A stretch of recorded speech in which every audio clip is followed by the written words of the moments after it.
الحمد لله نحمده ونستعينه ونستغفره ونؤمن به ونتوكل عليه ونعوذ بالله من شرور أنفسنا ومن سيئات أعمالنا من يهد الله فلا مضل له ومن يضلل فلا هادي له نشهد أن لا إله إلا الله وحده لا شريك له ونشهد أن سيدنا ونبينا ومولانا محمدا عبده ورسوله صلى الله تعالى عليه وعلى آله وأصحابه وأتباعه وأزواجه وذرياته وبارك وسلم تسليما كثيرا كثيرا اما بعد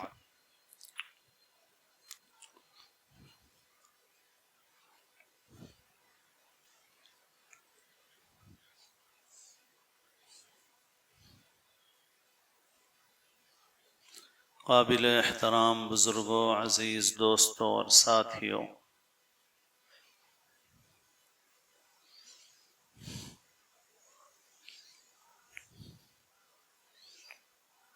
اس دنیا میں ہمارے جو اعمال ہیں ان اعمال کے اعتبار سے اللہ تعالیٰ کی طرف سے ہمارے ساتھ معاملہ ہوا کرتا ہے۔ جیسے اعمال ہوں گے ویسے ہمارے احوال ہوں گے۔ اپنے احوال کو درست کرنا ہے تو اپنے اعمال کو درست کرنا ہے۔ اللہ تعالیٰ نے دنیا میں اور آخرت میں دونوں جگہ کامیابی کا مدار ایمان اور عمل صالح پر رکھا ہے۔ اعمال صالحہ ہوں گے تو دنیا کی زندگی بھی کامیاب ہوگی اور مرنے کے بعد کی زندگی بھی کامیاب ہوگی۔ من عمل صالحا من ذکر او انثى وهو مؤمن فَلَنُحْيِيَنَّهُ حَيَاةً طَيِّبَةً، جو عمل صالح کرے گا، مرد ہو یا عورت ہو، بس یہ کہ وہ ایمان والا ہو، ایمان ہو اور عمل صالح ہو۔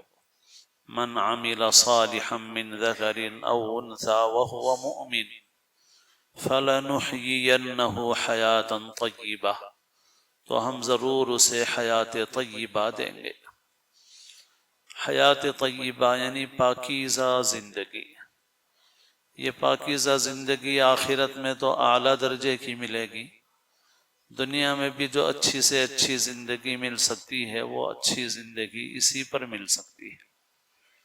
یہ حیات طیبہ دنیا کے لیے بھی ہے، اسی لیے دنیا میں حقیقت میں لطف اور فائدہ وہی اٹھاتے ہیں جو مومن ہوتے ہیں، عمل صالح اختیار کرتے ہیں، تقوی اور اللہ کی فرما برداری کا راستہ اختیار کرتے ہیں۔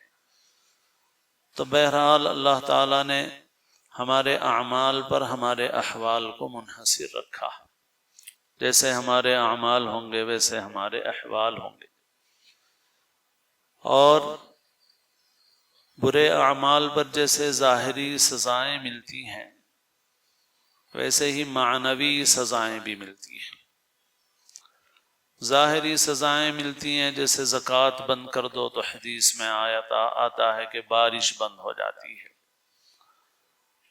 ناپ تول میں کمی کرنے لگتا ہے آدمی، یا قومیں اس کا مزاج بنا لیتی ہیں ڈنڈی مارنے کا، ظلم کا، تو حدیث سے معلوم ہوتا ہے کہ اللہ تعالیٰ ظالم حکمرانوں کو مسلط فرما دیتے ہیں۔ اور بہت سے اعمال پر چھوٹی بڑی ظاہری مادی سزاؤں کا ذکر کیا گیا ہے، لیکن جیسے یہ مادی سزائیں ہوتی ہیں ایسے ہی کچھ سزائیں معنوی ہوتی ہیں۔ اللہ تعالی ہم سب کو معاف فرمائے، ہماری حفاظت فرمائے۔ جیسے حدیث میں آتا ہے، روایات سے معلوم ہوتا ہے کہ بعض گناہوں کی وجہ سے انسان اللہ تعالیٰ سے دعا اور مناجات کی لذت سے محروم ہو جاتا ہے۔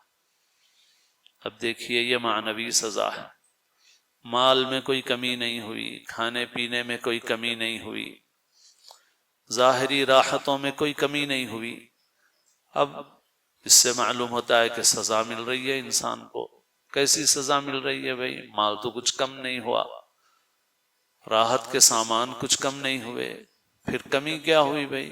اللہ تعالیٰ سے دعا اور مناجات کی جو لذت ہے اس سے محروم کر دیا گیا گناہ کی۔ تو گناہوں کی معنوی سزائیں بھی ہوتی ہیں، اور وہ زیادہ شدید اور سخت ہوتی ہیں۔ ظاہری سزائیں کم درجے کی ہوتی ہیں، جیسے گناہ کے اوپر کوئی ظاہری تکلیف آ گئی، ہاتھ میں، پیر میں، بدن میں بیماری، تو گناہ معاف ہو گئے۔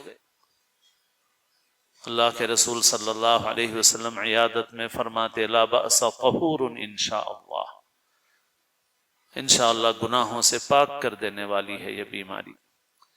حدیثوں میں صراحت سے ذکر بھی ہے کہ جیسے پت جھڑ کے موسم میں درخت سے پتے جھڑ جاتے ہیں، ویسے اللہ تعالیٰ تکلیف اور پریشانی کی وجہ سے مومن کے گناہ اللہ تعالیٰ ویسے ہی اس سے دور کر دیتے ہیں۔ تو یہ دیکھنے میں ہم لوگ یہ سمجھتے ہیں کہ یہ زیادہ بڑی پریشانی ہے، مگر یہ زیادہ بڑی پریشانی نہیں ہے، یہ کم درجے کی پریشانی ہے، کیونکہ اس کے نتیجے میں گناہ معاف ہو جاتے ہیں اور انسان کے اندر کچھ نرمی اور جھکاؤ پیدا ہو جاتا ہے، عاجزی پیدا ہو جاتی ہے انسان کے اندر۔ لیکن جو معنوی سزائیں ہوتی ہیں وہ زیادہ سخت ہوتی ہیں، جیسے اللہ تعالیٰ سے مناجات کی لذت سے محروم کر دیا گیا، اور اسی قسم کی اور چیزیں ہیں۔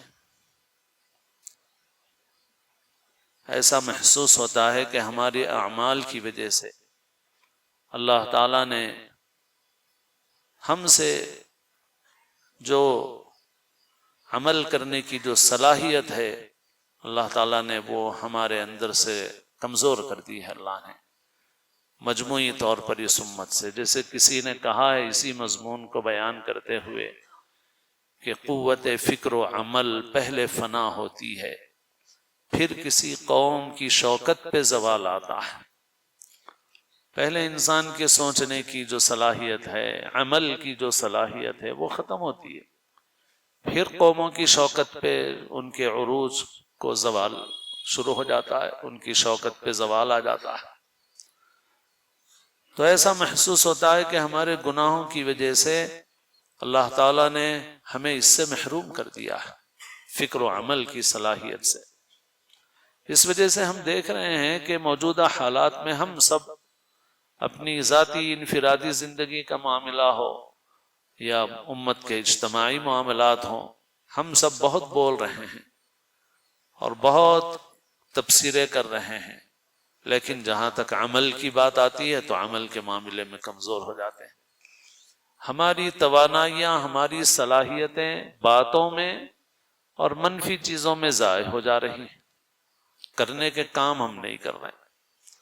اب جیسے ہماری ریاست میں الیکشن ہے، اب ایک موضوع بنا ہوا ہے، امت میں اختلاف کا، انتشار کا، 50 قسم کی خرابیاں اس کے نتیجے میں پیدا ہو رہی ہیں۔ بہرحال ایک ناگزیر چیز ہے، ہمیں حصہ لینا ہے، اس میں اپنے ووٹ کا بھرپور استعمال کرنا ہے، اور ہمارا دل اور ضمیر جس کے متعلق مطمئن ہو اس کے حق میں رائے دینا ہے، جو ملک کے حق میں، ملت کے حق میں، انسانیت کے حق میں، جس کو ہم غنیمت سمجھتے ہیں اس کے حق میں رائے دینا کرنا تو ہے ہی۔ لیکن جیسے خود یہ عمل ہے، جب رائے دہی کا دن آتا ہے تو اپنے ووٹ کو استعمال کرنے والوں کا پرسنٹیج بہت کم ہے، اور اس کم پرسنٹیج کی وجہ سے، کم تناسب کی وجہ سے بہت نقصان بھی ہو رہا ہے۔ بہت سی جگہوں پر غلط قسم کے نمائندے منتخب ہو جا رہے ہیں، اور ان کے انتخاب میں جو اصل سبب بن رہا ہے وہ اچھے لوگوں کا ووٹ نہ دینا ہے۔ جب تجزیہ کیا جاتا ہے، اعداد و شمار نکالے جاتے ہیں، اور ایسا ایک نہیں، اور میں صرف اپنی ریاست یا ہمارے شہر کی بات نہیں کر رہا ہوں، بلکہ پورے ملک کی بات کر رہا ہوں۔ یو پی میں بہت الیکشن کے لیے کام کرنے والوں نے کام کیا، محنت کی، تو وہاں کے بھی بہت سے نتیجے ہیں جو اس لائن کے جو ماہرین ہیں وہ باضابطہ اس کو اسکرین پر اعداد و شمار کے ساتھ پیش کر کے بتاتے ہیں کہ بہت سی جگہوں پر نامناسب قسم کا آدمی اس لیے نہیں منتخب ہوا کہ اس کے حق میں لوگ بہت زیادہ تھے، بلکہ اس وجہ سے منتخب ہو گیا کہ جن لوگوں کو ووٹ استعمال کرنا چاہیے تھا وہ گھروں میں بیٹھے ہوئے رہے۔ اور بالخصوص جو لوگ زیادہ خوشحال ہیں وہ تو سمجھتے ہیں کہ ہم کو ضرورت ہی نہیں ہے، کوئی جیتے کوئی ہارے، تو لہٰذا وہ اپنی جگہ پہ بیٹھے ہوئے ہیں، جانا اپنی شان کے خلاف سمجھتے ہیں۔ تو جن کو زیادہ مال اور خوشحالی ملی ہوئی ہے وہ تو اور بھی زیادہ بے فکر بیٹھے ہوئے ہیں، اس کا انجام سب کو بھگتنا پڑے گا، اس کا احساس نہیں ہے۔ تو بہرحال میں اس وقت اس موضوع پہ پھر اللہ نے موقع دیا تو پھر کچھ عرض کیا جائے گا، مگر اس وقت میں جو بات عرض کر رہا ہوں وہ یہ ہے کہ یہ جو ووٹ ڈالنے والے ہیں، ووٹ ڈالنے والوں کا پرسنٹیج تو بہت کم ہے، لیکن واٹس ایپ پہ باتیں بنانے والوں کا پرسنٹیج بہت زیادہ ہے۔ ہوٹلوں میں بیٹھ کے، چبوتروں پہ بیٹھ کے، دیوان خانوں میں بیٹھ کے تبصرے کرنے والے، ریمارکس کرنے والے، تنقیدیں کرنے والے، بڑی بڑی باتیں کرنے والے، سب کو الزام دینے والے، سب کو، لیڈروں کو دو، فنا کو دو، چنا کو دو، مولویوں کو دو، عالموں کو دو، سب کو برا بھلا کہو، گالیاں دو، سب کو، سب پہ بڑی بڑی باتیں کرنے والے۔ عمل کیا کر رہے ہو بھائی؟ ٹھیک ہے، چھوڑو، جو کر رہے ہیں کرو، کرنے والے کر رہے ہیں۔ کوئی اسکول چلا رہا ہے، اچھا نہیں چلا رہا ہے، آپ اچھا اسکول چلاؤ۔ کوئی تنظیم چلا رہا ہے، اچھی نہیں چلا رہا ہے، آپ چلاؤ۔ آپ کیا کر سکتے ہیں؟ جو کر سکتے ہیں، جو آپ کی صلاحیت ہے، آپ اسی کے اعتبار سے یہ دیکھو کہ آپ کیا کر رہے ہیں۔ تو اس میں تو کچھ نہیں ہے، بڑی تعداد، چند لوگوں کی بات نہیں کر رہا ہوں، ایک چھوٹا طبقہ ہے جو ماشاءاللہ کام میں ہے، کسی نہ کسی لائن سے لگا ہوا ہے، امت کے کام میں، امت کے فائدے کے کام میں، چاہے کسی لائن سے ہو، مختلف لائنیں ہیں، کیونکہ امت کو فائدہ پہنچانے والی کوئی ایک لائن نہیں ہے، ایک طبقہ نہیں ہے۔ دینی اعتبار سے، ملی اعتبار سے، سماجی اعتبار سے، سیاسی اعتبار سے مختلف سطحوں پر مختلف لوگ کام کر رہے ہیں، اور جو بھی کام کر رہا ہے وہ نہایت ہی قابل قدر ہے، مگر ایسے لوگوں کا تناسب تھوڑا ہے، چند لوگ ہیں یہ جو کام کر رہے ہیں، باقی بہت بڑی تعداد ایسی ہے جو کام کچھ نہیں کرتی ہیں مگر تبصرے بہت کرتی ہیں، اس میں عوام، خواص سب شامل ہیں۔ ہمارے بہت سے نوجوان علماء بھی ہیں، دوسرے علماء سے تعلق رکھنے والے، دینی جذبہ رکھنے والے نوجوان بھی ہیں، ان کا بھی کافی وقت ان چیزوں پر، تبصروں پر صرف ہو جاتا ہے۔ کام کیا کر رہے ہیں؟ جیسے ہم جگہ جگہ رو رہے ہیں کہ بھئی ہماری بچیاں ایسا ہو رہا ہے، ویسا ہو رہا ہے، تو میں کہتا ہوں بھئی 50 برس تک یہاں ٹھہر کے تقریر کرتے رہو کہ ہماری بچیاں جا رہی ہیں، وہ ہو رہا ہے، یہ ہو رہا ہے، تو سوائے ہماری ذلت میں اضافے کے کچھ نہیں ہو رہا۔ آپ 200 بچیوں کا ایک اچھا ادارہ چلاؤ، آپ کی صلاحیت 2000 کا چلانے کی نہیں ہے، آپ 200 کا چلا لو۔ 100 بچیوں کا ایک اچھا ادارہ چلاؤ، آپ بہت بڑا کام نہیں کر سکتے، چھوٹا کام کرو آپ، مگر سلیقے کا کام کرو۔ آپ 100 کا ادارہ رکھو مگر سلیقے کا ادارہ رکھو۔ کام آپ نہیں کریں گے، آپ 50 برس تک چیختے رہیں گے، چلاتے رہیں گے۔ اور یہ انتخابات ہماری ایک ضرورت ہے اور اس میں ضرور حصہ لینا ہے، لیکن جو طویل مدتی تعمیری کام ہیں وہ امت کے لیے بہت زیادہ ضروری ہیں، اور امت اس سے غفلت میں پڑی ہوئی ہے۔ کام کرو، کچھ کیے جاؤ، کہنے والے نے کہا کچھ کیے جاؤ لے کے نام خدا، کچھ نہ کرنا بڑی خرابی ہے، کامیابی کچھ اور چیز نہیں، کام کرنا ہی کامیابی ہے۔ کامیابی تو کام سے ہوگی، نہ کہ حسن کلام سے ہوگی۔ عمل، عمل، رسول اللہ صلی اللہ علیہ وسلم نے ایک عمل کرنے والی امت تیار کی تھی۔ ہر پہلو سے کام کرو۔ ابھی مہاراشٹرا کے ایک شہر سے ایک ساتھی نے فون کیا کہ ان کے میڈیکل ہال کے پاس ایک شخص آ کے بیٹھے، ظاہری وضاحت بھی دینداروں کی تھی، مزدور پیشہ آدمی ہیں، مگر انہوں نے بتایا کہ میں اتنا سودی قرضے میں پھنسا ہوا ہوں، اور وہ سکھ سردار جی ہیں اور وہ مجھے بہت پریشان کر رہے ہیں، اور بہت اس کے برے برے نتائج ایسے حالات کے نکل رہے ہیں۔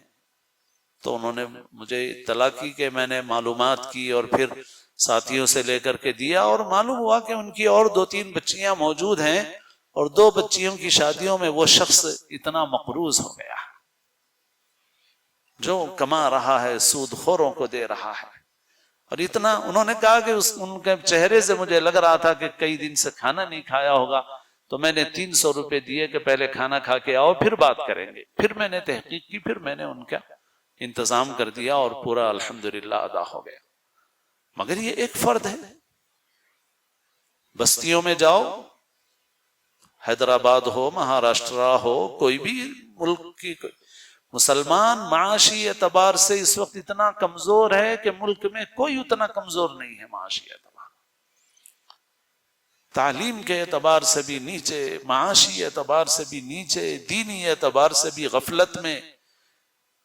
کام کرنے کا وقت ہے۔ آپ سے کیا ہو سکتا ہے؟ آپ کسی دینی لائن سے جڑو، دینی لائن سے کام کرو، تعلیم کی لائن سے کام کرو، معاشی اعتبار سے کام کرو، اپنے پیسے کی ایک ایک پیسے کی حفاظت کرو، اللہ کے پاس اس پیسے کا جواب دینا ہے۔ اللہ نے قرآن مجید میں بار بار بیان کیا ہے، جہاں خرچ کرنے کا حکم دیا وہاں اللہ نے یاد دلایا تمہارا نہیں ہے، انفقوا مما رزقناکم، ہم نے جو دیا ہے اس میں سے خرچ کرو، وآتوہم من مال اللہ الذی آتاکم، اس مال میں سے جو اللہ نے تم کو دیا ہے اس میں سے ان کو بھی دو۔ لیکن قارون کہتا تھا کہ صاحب یہ تو میرا ہے، یہ قارون کی فکر ہے، اور مسلمان کی فکر ہے یہ مال اللہ کا ہے، لیکن مسلمان پیسہ اڑا رہا اسراف میں، فضول خرچی میں۔ اور اللہ کے بندوں کا حال دیکھو، خود امت مسلمہ کا حال دیکھو، دور کہاں جاتے ہو بھائی، خود اپنے ملک کو دیکھو، اپنے شہر کو دیکھو، اپنے اطراف کو دیکھو۔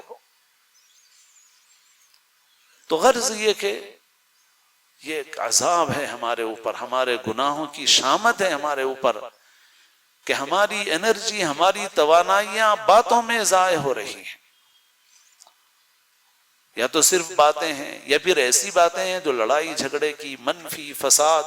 اب ووٹ دینے کا مسئلہ یا کس کو دینا ہے، سب سے بنیادی بات یہ ہے کہ جس کے متعلق دل کہے، ضمیر کہے کہ اس کو دینا یہ ملت کے حق میں مفید ہے، بس اس کو دو۔ شرعی رہنمائی یہ ہے، مگر لڑائیاں لڑ رہے ہیں، حد سے بھی گزر رہے ہیں، اس میں حدود سے تجاوز کر رہے ہیں۔ دائرے میں رہو، اخلاق میں رہو، اعتدال میں رہو، اور جو چیز دیانتاً فیما بیننا و بین اللہ، یعنی اپنے اور اللہ کے درمیان ہم جس چیز کو صحیح سمجھتے ہیں اس کو اختیار کریں، نہ کسی کے لالچ میں، نہ کسی کے دباؤ میں، جو ہم سمجھتے ہیں، جو ہمارا ضمیر کہہ رہا ہے، ہم جس پہ مطمئن ہیں اس پہ کریں عمل، مگر امت میں فساد اور بگاڑ کا ذریعہ نہ بنائیں، اس میں لڑائی جھگڑا، قتل و غارت گری، خون خرابہ، ہمیشہ رہنے والی دشمنیاں، حسد، بغض چل رہا ہے، کیا فائدہ ہے اس سے امت کا؟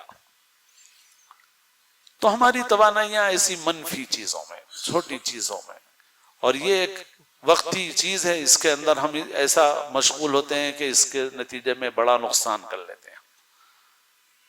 تو میرے دوستو، اپنی توانائیاں صحیح چیزوں میں لگائیں ہم، اور اللہ سے توبہ کریں، استغفار کریں، کیونکہ اس امت کے اندر اجتماعی کاموں کی صلاحیت، عملی کاموں کی صلاحیت کمزور ہو گئی ہے۔ دوسرے لوگ جو کامیابی کر رہے ہیں وہ باتوں سے نہیں حاصل کر رہے ہیں کامیابی، وہ کام سے کامیابی حاصل کر رہے ہیں۔ ہمارے لیے بھی اللہ کی سنت وہی ہے، ہم اگر عمل کریں گے، صحیح رخ پر جد و جہد محنت کریں گے، اللہ سے تعلق مضبوط کرتے ہوئے، نمازوں کی پابندی کے ساتھ، فرائض کی پابندی کے ساتھ، تو پھر انشاءاللہ اللہ کی مدد ہمارے ساتھ شامل حال ہوگی۔ اللہ تعالی ہمارے گناہوں کو معاف فرمائے، ہم انفرادی طور پر اجتماعی طور پر اللہ کی طرف رجوع کریں. نستغفر اللہ، اے اللہ ہم آپ سے مغفرت اور بخشش مانگتے ہیں.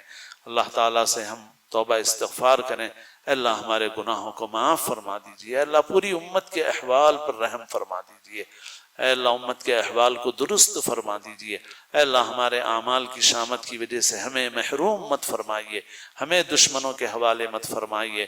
اے اللہ ہم سب کو اسلام کی زندگی اور اپنے اپنے وقت پر محض اپنے فضل و کرم سے کامل ایمان پر خاتمہ نصیب فرمائے.